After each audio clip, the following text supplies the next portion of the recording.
Ella es licenciada en Psicología por la Universidad del Norte en la ciudad de Barranquillas, diplomada en Inmigración y Derecho por la Universidad de Valencia y ha realizado estudios de violencia de género en mujeres migrantes. Es además fundadora de la asociación Por Ti Mujer y actual presidenta de la red de apoyo a la mujer inmigrante víctima de violencia de género. A nivel mundial, también forma parte del Women's Group y es miembro del equipo directivo de la European Network of Migrant Women. Y esta palabra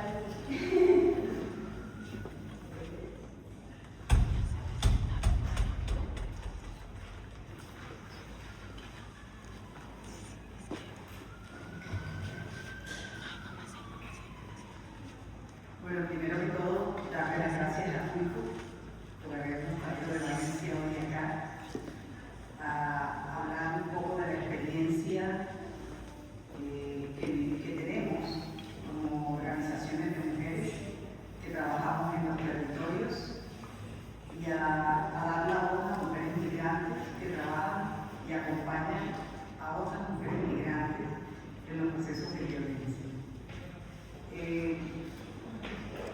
Para no repetir un poco todo lo que las compañeras ya habían hablado, nos corresponde hablar un poco sobre las estrategias que tiene la organización y que ha venido desarrollando la organización a través de todos los años de fundación. Somos la Asociación Por Ti Mujer, es una organización que tiene 16 años, que está en Valencia, trabaja en Valencia, en toda la comunidad valenciana, la provincia de Valencia y sus alrededores, específicamente en dos líneas importantes que son la migración y violencia de género, la prevención de las violencias machistas. Aquí tenemos que mirar un poco que cuando hablamos de esas violencias, mirar un poco también cuando las mujeres sufren violencia, hablamos de las mujeres en general, estamos diciendo que las mujeres y damos testigo de que las mujeres migrantes en la atención que hacemos desde la organización la viven de diferentes formas. Primero que todo, por todas estas desigualdades, por todas esas situaciones que viven y por toda esa vulneración que atraviesa su cuerpo y su vida también. No es lo mismo hablar de una mujer que está en este país, que tiene toda una cantidad de redes, tiene una cantidad de condiciones también, hablar de una mujer que está en situación de violencia migrante, en situación irregular, que está sola en este territorio, que carece absolutamente de redes para apoyarlas también. En este ámbito de las desigualdades que existen, efectivamente, entre cómo la mujer migrante vive las situaciones de violencia, nos centramos también en ver los resultados de lo que ha pasado. Si nosotras el año pasado, en el 2020, antepasado, llevamos a la CEDAW también un informe desde la vida de las mujeres migrantes víctimas de violencia, porque ya empezábamos a notar efectivamente todas aquellas cifras que cada año iban creciendo en mujeres migrantes asesinadas. Y para ello, la última informe nos mostraba que el 48.9% de las asesinadas del año pasado eran mujeres migrantes. Pero CEDAW, que es la convención, le hizo al Estado español, efectivamente, le hizo unas exigencias o unas recomendaciones y era poner el ojo en la vida de las mujeres migrantes. Aquello que llevamos a CEDAW se lo devolvió al gobierno español y le dijo poner el ojo en las mujeres migrantes porque son las que están más desprotegidas, las que tienen los recursos, más dificultad de acceder a los recursos, más dificultad de acceder a los derechos y a la justicia. Y a partir de ahí hemos venido haciendo un trabajo de incidencia desde la organización. El año pasado nos reunimos con todas las expertas del Colegio de Estambul, del gremio, para ponernos otra vez en juego de qué está pasando con las mujeres migrantes en este país. Y eso es una de las acciones que realizamos desde la organización. Ahora, en todo este transcurso de 16 años, la organización ha venido trabajando primero que todo, desde una intervención integral con las mujeres, el acompañamiento como una buena práctica de antes, durante y después, el no presionar a las mujeres a que hagan la denuncia, sino acompañarlas y que ellas en su proceso de empoderamiento sean las que tomen las decisiones, porque esto es importante. Alguien decía, muchas veces las mujeres nos manifiestan, era mejor no haber denunciado, porque entran en otro camino que es mucho más difícil muchas veces. Y aquí, en todo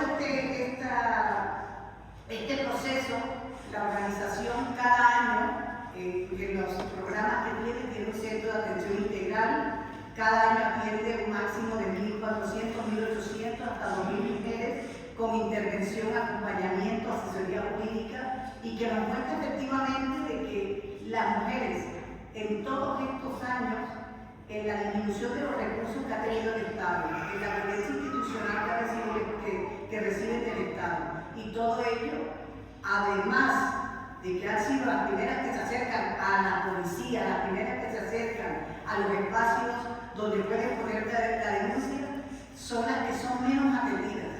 Y esto es importante tenerlo en cuenta. La violencia institucional, esa que comienza en el aeropuerto internacional de acá, también hace su centro totalmente hasta cuando las mujeres caen en una situación o llegan a una situación de esta. Y una de las cosas que decíamos, ¿por qué hay esa sobrerepresentación? Porque analizamos que tantos casos de mujeres que han sido violentadas, que están en situación de violencia, se acercan a la justicia, pero no concluyen el proceso. Y no concluyen el proceso porque no confían en la institucionalidad. Porque también en el camino van abandonando. Porque se sienten solas. Porque de una u otra forma también el Estado no le brinda las garantías. Y porque cuando llega a la institucionalidad se pone en juego muchas veces si la denuncia es real o no. O si la denuncia es para sacar provecho o no. O qué quiere perseguir con ello. Entonces, todo esto es un caldo de cultivo, todas estas desigualdades, toda esta violencia que sucede en las mujeres migrantes, un caldo de cultivo para que tengamos esas cifras tan altas de la sobrerepresentación de mujeres migrantes asesinadas. Decía una compañera, lo difícil que tenemos en las situaciones de estadística, efectivamente el 48% el año pasado, pero es que hay mujeres que tienen nacionalidad y que no sabemos si están vinculadas a estos estados. Esa es una situación. Los problemas que tenemos también cuando mujeres víctimas les son retiradas a los pequeños también en todo este proceso. O cuando la mujer es asesinada, ¿qué sucede con los menores?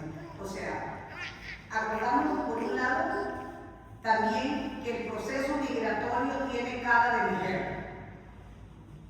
Las cifras que están hablando de colombianas y marroquíes tienen cara de mujer, son las que vemos constantemente. Y durante muchos años el papel de las mujeres ha sido el de cuidador, el de cuidar al padre, cuidar a la madre, cuidar a todos. Y por ende el proceso migratorio tiene también una raíz en esa base del cuidado y de la protección de la familia. Por lo tanto son las primeras que dan el salto, pero son las primeras efectivamente que van sufriendo todas las consecuencias de ese proceso migratorio. Y cuando una mujer es víctima de la violencia, le acompaña el proceso migratorio, la soledad que vive y las situaciones de vulnerabilidad, no porque venga vulnerable, porque la vulnerabilizan las leyes de este país. Porque igual ya hablaban las compañeras de la ley de extranjería. Pero yo vengo de un territorio que en este momento está pasando también por una situación muy difícil, que es Valencia. Vengo por un territorio que las mujeres migrantes han sufrido en carne propia la situación de la Dana, que las arrastró el año pasado. Y estas mujeres, 345 mujeres, están siendo atendidas por la organización. Ya estábamos ahí en ese territorio cuando la Dana llegó. Por lo tanto, conocíamos que ellas estaban ahí. Conocíamos la situación. El trabajo ya lo veníamos y veníamos poniendo el foco a las autoridades de que las mujeres no estaban empadronadas en su sitio porque no hay en la ciudad de Valencia quien les alquile una habitación. y porque ese es el área más pobre que tiene la comunidad, la ciudad. Entonces, hay un cultivo también en todo ello. Cuando llega la dama, claro, llega la vulnerabilidad de todo ello. Y se encuentran mujeres, por un lado, donde perdieron el trabajo, otras que quedaron y fueron, y de una u otra forma también quedaron en la Habana. Que de esas no hay datos, cuántas mujeres migrantes fueron víctimas de la dama en el recorrido que hizo el libro y que hizo toda la redada. Pero ya con todas las problemáticas que teníamos, comenzamos un proceso de mirar qué sucedía con las mujeres y nos encontramos las condiciones lamentables en que vivían, en que trabajaban y en que cuidaban. La DANA llegó para visibilizar la vulneración, la pobreza y todo el desajuste social que había en esa comunidad. Y luego aparece el gobierno del Estado y nos abre una brecha, un espacio en la cual las mujeres podían regularizar su situación en 2 meses, 3 meses. Nos encontramos ahí que 25.000 mujeres, 30.000 personas, 30.000 personas regularizaron la situación frente al tema de la DANA. De ellas, un grupo de mujeres migrantes, en su mayoría. Llevamos el proceso, pero ahora tenemos miedo, porque ahora viene la segunda tarjeta y estas mujeres, para obtener la segunda tarjeta, tienen que tener un contrato de trabajo. Una tarjeta y una situación jurídica que no permite también que ellas estén tranquilas, porque en 4 meses no han podido muchísimas tener un contrato de trabajo para. Entonces, es vulneración más vulneración, es situaciones más situaciones. Y dentro de los grupos que atendíamos en este proceso teníamos 56 mujeres víctimas de violencia, que regresan en su mayoría a vivir con el maltratador. Entonces, esta situación nos da una alerta como organizaciones del tercer sector, organizaciones, que las alianzas son lo más importante, que tenemos que estar unidas, que tenemos que mostrar efectivamente las buenas prácticas y el ejercicio que hacemos, y que hemos llegado a estas comunidades y hemos llegado a este país en proceso de construcción. Y que las mujeres migrantes en este proceso, porque también hemos pasado por ellas, somos mujeres migrantes, hemos pasado durante los primeros años por muchísimas situaciones, nos da de otra forma también la valía de que nadie hable por nosotras, que nosotras tenemos la garantía de poner en el foco de la política pública de que ha estado fallando el Estado en la atención a mujeres migrantes víctimas de violencia.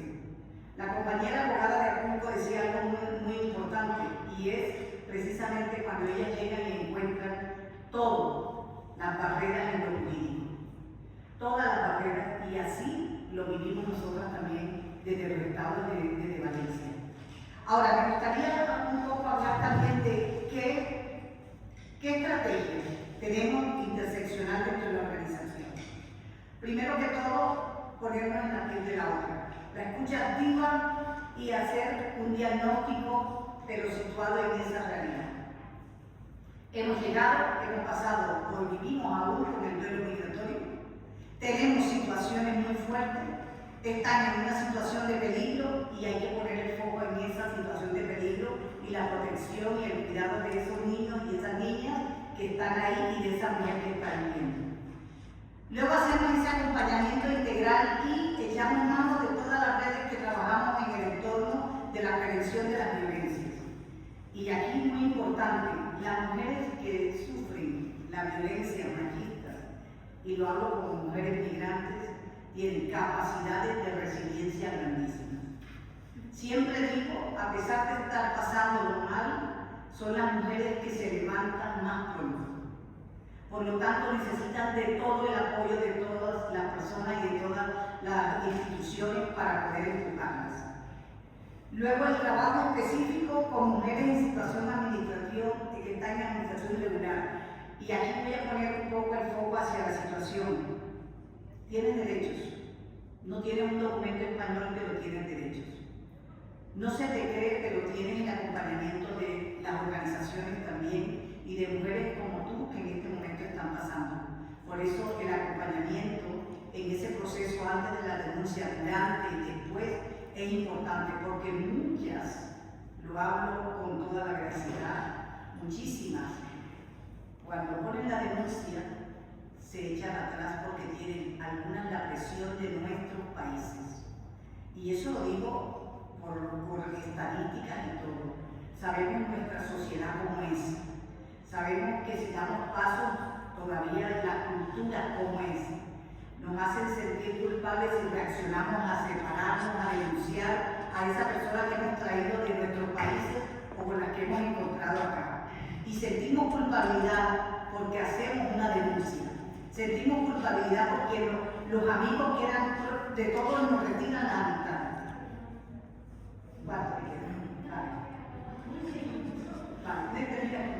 Y lo otro es la sensibilización y la formación, que también es importante, lo hablaba Diana, tenemos que formar a las mujeres en sus derechos, porque si no, no avanzamos. Gracias, es un tema como para avanzar bastante, pero un día. Bueno, gracias.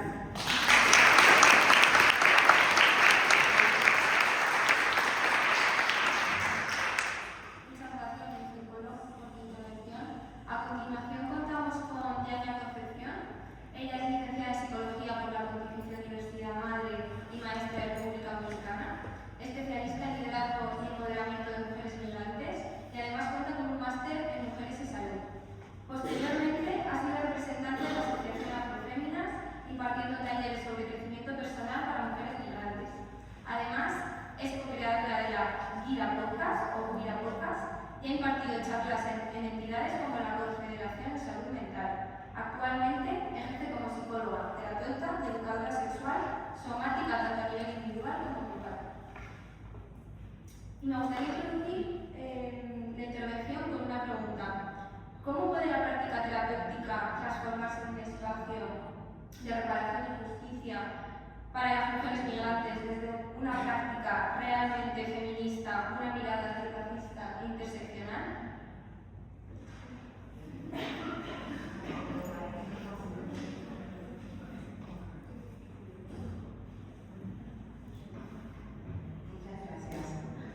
Buenos días. En primer lugar, quiero comenzar a agradecer este espacio de encuentro, de escucha y de intercambio. Estoy aquí no solo como profesional de la psicología y la terapia, sino también como mujer que acompaña a otras mujeres en procesos de profundamente humanos marcados por la migración, la pérdida, la reconstrucción, la resistencia. Acompañar a mujeres migrantes desde un enfoque feminista, antirracista e interseccional no es una tarea técnica. Es sobre todo un acto político, ético y relacional. Es una práctica que exige revisar constantemente desde dónde miramos, qué cuerpos consideramos legítimos, qué saberes priorizamos y qué silencios sostenemos sin darnos cuenta. En mi experiencia, cada encuentro terapéutico es un territorio de memoria. Las mujeres que llegan a consulta traen consigo historias de desplazamiento, de duelo, un migrante y de lucha, pero también una sabiduría corporal que muchas veces ha sido ignorada o silenciada. La primera tarea que me propongo a la hora de acompañar siempre es la escucha, pero no una escucha pasiva, sino una escucha corporal consciente que implique estar presente, disponible y vaciarme de incertezas para poder recibir a la otra. Dentro de las estrategias como terapeuta, cuando acompañamos procesos emocionales, hay tres estrategias con las que siempre doy paso al acompañamiento terapéutico. Y creo que se puede extender a todos los espacios donde acompañamos. Primero, la escucha terapéutica y la memoria corporal. En cada sesión de acompañamiento debemos recordar que no estamos frente a un caso o a un diagnóstico. Se suele diagnosticar bastante, y aquí no es relación de diagnóstico, sino ante un cuerpo con memoria. La memoria corporal guarda huellas de violencia, de migraciones, de discriminaciones, de historias no dichas. He acompañado a mujeres que sin imponerle en palabras hablan con el cuerpo. Hombros tensos, respiración contenida, gestos mínimos de alerta. Mujeres que habían aprendido a sobrevivir desconectándose del cuerpo porque el cuerpo fue territorio de dolor, de vigilancia o de racismo en este territorio. Por traer un ejemplo a la hora de acompañar. Una mujer centroamericana que a la vez llega de Europa escribía vivió la sensación constante de cogerse, de hacerse un poco pequeño en el transporte público, en la calle, incluso en el trabajo. Su poco habla de miedo, pero también de adaptación. Su postura es una estrategia de autoprotección ante miradas que racializan y jerarquizan. Esta mujer no estaba solo en su mente, estaba escrita en su forma de habitar el espacio. Por eso es importante la escucha terapéutica. Para mí es un retorno a la raíz, es despojarnos del rol de experta, que siempre vamos con que sabemos todo, para poder escuchar desde el lugar humano. Requiere reconocer que las mujeres que acompañamos no solo cargan con historias personales, sino también con historias colectivas, con traumas que se heredan a través de generaciones. En ese sentido, el cuerpo se convierte en un archivo de historia familiar, comunitaria y racial. Por eso, el trabajo terapéutico no puede quedarse en la superficie clínica, en la descripción de síntomas, que es lo que aquí pasa mucho en los espacios sanitarios. Es un diagnóstico de depresión, ansiedad, esquizofrenia. Las mujeres más diagnosticadas son las mujeres racializadas, migrantes. Por eso, necesitamos adentrarnos en la perspectiva vivida, en las intersecciones que atraviesan a cada mujer, su origen, color de piel, idioma, clase social, relación sexual y estatus migratorio. Hay que ver la intersección en ese cuerpo. Si no vemos un acompañamiento de intersección, estamos viendo solamente a una persona como un diagnóstico. Y ahí es donde perdemos realmente la grandeza y la calidad de nuestro acompañamiento. Y la comprensión real de la totalidad requiere mirar esa trama completa, no una parte específica. Por otro lado está el acompañamiento preparador. Acompañar no es salvar, ¿vale? Es importante esto. Ver dónde me estoy colocando yo como salvadora a la hora de acompañar un proceso de una persona migrante, de una mujer migrante. Acompañar es sostener un espacio seguro donde la persona pueda nombrar su historia sin miedo a ser cuestionada o reducida a una categoría. En el acompañamiento preparador, lo primero que buscamos es reconocer, validar el dolor sin intentar corregirlo ni minimizarlo. Validar no significa estar de acuerdo con todo lo que la otra persona dice, sino reconocer sus vivencias como legítimas sin ponerle en duda. Es lo que suele pasar en los espacios sanitarios. Vamos a salvar, ponemos en duda, cuestionamos y no escuchamos. El acompañamiento preparador también implica una mirada decolonial y antirracista. Significa desafiar las estructuras de pensamiento clínico que se han sido construidas desde una visión eurocéntrica, blanca y patriarcal. Significa entender que el sufrimiento de las mujeres migrantes no puede dejarse fuera de los sistemas de poder que les atraviesan, las fronteras, las políticas migratorias, el racismo institucional, la precariedad laboral, la discriminación lingüística o religiosa. A veces las heridas no provienen solo del país de origen, sino también del país que la recibe. Recuerdo una mujer africana que me dijo: el racismo duele más cuando te lo niegan. Esa frase resume una de las violencias más sutiles, la invalidación constante de lo que se siente. Por eso, en la práctica es importante procurar crear un espacio donde esa vivencia pueda tener palabras, donde el dolor no se patologice, sino que se escuche como una respuesta legítima a un entorno injusto. El acuerpamiento, el nombre de empoderamiento, no es un discurso vacío, sino una práctica cotidiana. Se trata de devolver a la mujer el poder sobre su propia narrativa, sobre sus ritmos y sus decisiones. No soy yo quien marca el paso, sino ella. No soy yo quien decide que debe sanar, sino ella. Mi tarea, o nuestra tarea a la hora de acompañar, es preguntar, abrir caminos posibles y sobre todo repensar, respetar su autonomía. El acompañamiento preparador también implica cuidar la relación, mostrarnos humanas, cercanas, sin escondernos tras las técnicas o el tecnicismo o las palabras buscadas. Las mujeres que acompañamos no necesitan terapeutas perfectas, sino una presencia auténtica, una figura que moldea el buen trato en todas sus dimensiones sociales, relacionales e impersonales. El buen trato empieza por nosotras. Una terapeuta no se cuida, si no se cuida, no pone límites, no resta sus privilegios y su posición envía un mensaje contradictorio.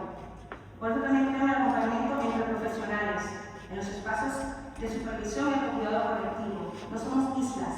Acompañar desde el amor político requiere comunidad, no individualidad. No acompañamos de individualidad, acompañamos desde lo colectivo. Y por último, otra de las estrategias que veo y que considero importante es el reto del acompañamiento desde una justicia racial. Acompañar desde los de la SEA nos confronta con nuestros propios aprendizajes y con la colonización del conocimiento. La psicología tradicional ha sido, y en gran parte, construida desde paradigmas occidentales que no siempre comprenden la realidad de las personas especializadas o migrantes. Por eso, uno de los grandes retos es descolonizar la práctica terapéutica, abrirnos a epistemologías del sur, a cosmovisiones que integren cuerpo, espiritualidad y comunidad y que conciban la salud mental como algo relacional y colectivo, no individualista. Otro reto importante es la patologización. Muchas mujeres migrantes llegan a consulta con diagnósticos que no contemplan el peso del racismo estructural, de la violencia fronteriza y de la exclusión. Se le etiqueta como depresivas o ansiosas, cuando en realidad están respondiendo de manera humana a contextos inhumanos. También enfrentamos el desafío al acceso desigual a los servicios de salud mental. Las barreras económicas, lingüísticas y burocráticas dejan muchas mujeres fuera del acompañamiento terapéutico. Eso nos obliga a pensar estrategias comunitarias en redes de apoyo mutuo, en prácticas colectivas de cuidado que no dependan solo de los dispositivos institucionales. Por eso les decía, las instituciones sociales que hacen un trabajo de a pie en la calle y ofrecen servicios de acompañamiento.